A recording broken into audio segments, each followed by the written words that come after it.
안녕하십니까. 상속증여 전문 세무사의 5분 강의 세무사 임양균입니다. 오늘은 그 상속과 관련돼서 재산 분쟁들이 많은데요.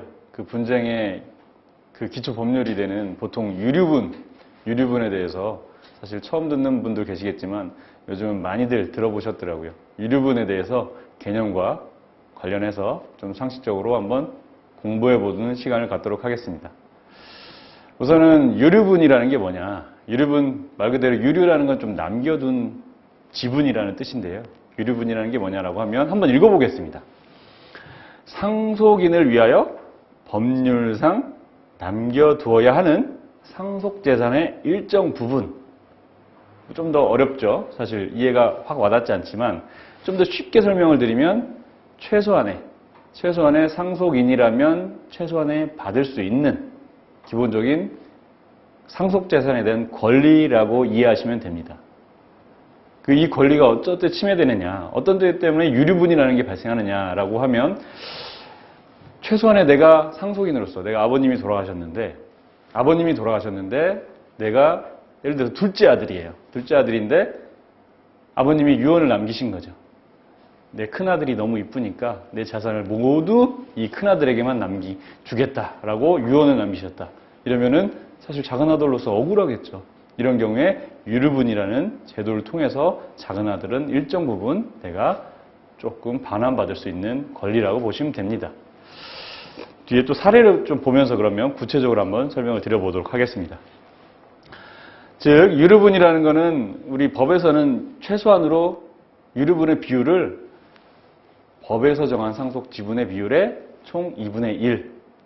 만약에 직계 존속이나 형제자매다. 만약에 직계 비속이나 자녀나 배우자라면 아까 말씀드린 예제처럼 내가 작은아들로서 큰아들에게 몽창 간 그 상속재산의 일부분을 반환받고자 한다 그러면 내가 법에서 정한 지분의 2분의 1을 형님에게 반환 청구할 수 있는 거고요.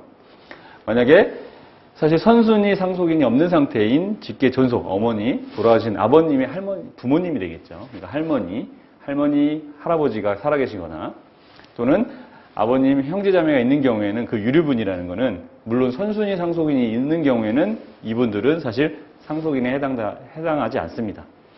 그래서 법정 상속 지분의 2분의 1이라고 그냥 판단하시면 될 거예요. 보통은 이제 배우자나 자녀들이 있는 상황에서 돌아가시는 경우가 더 많기 때문에 그러면 이 유류분이라는 걸 어떻게 계산하느냐 사실 법적 분쟁이 일어나면 이게 굉장히 큰 쟁점거리가 될 수도 있어요. 근데 이제 계략적으로 물론 복잡하지만 설명을 드리면은 기본적으로 아버님이 돌아가신 시점에 보유하고 있는 상속 재산에다가 그 직전에 사전증여 재산을 합산하고요.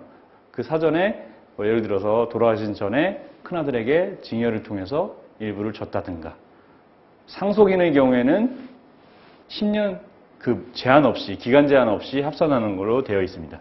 그리고 채무라는 걸 차감하게 되죠. 우리 상속세 과세가액을 평가하는 거랑 계산하는 거랑 좀 다소 비슷하다라고 보시면 됩니다.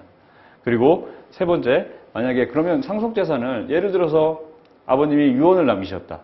그래서 내 형님에게 모든 재산을 넘기셨다라고 하시면 이 작은아들로서 이제 억울하기 때문에 이 재산을 돌려주세요. 일부분 내가 유류분이라는 제도가 있으니까 형님 저한테 일정 부분 주세요라고 반환 청구할 때 그 반환의 순서는 일단 아버님이 유언을 남기시면서 일정 부분 유언을 남기시면서 형님에게 재산을 상속했던 그 부분부터 반환하고 만약에 그 이전에 돌아가기 전에 사전증여를 통해서 예를 들어서 형님에게 또 중요한 게 있다라고 하면 그 다음 순서로 그래서 순서는 유증에 대한 자산 그리고 증여한 자산 이 순서로서 반환 청구를 할 수 있는 거라고 합니다.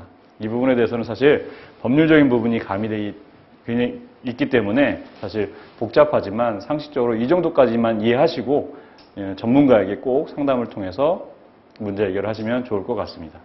감사합니다.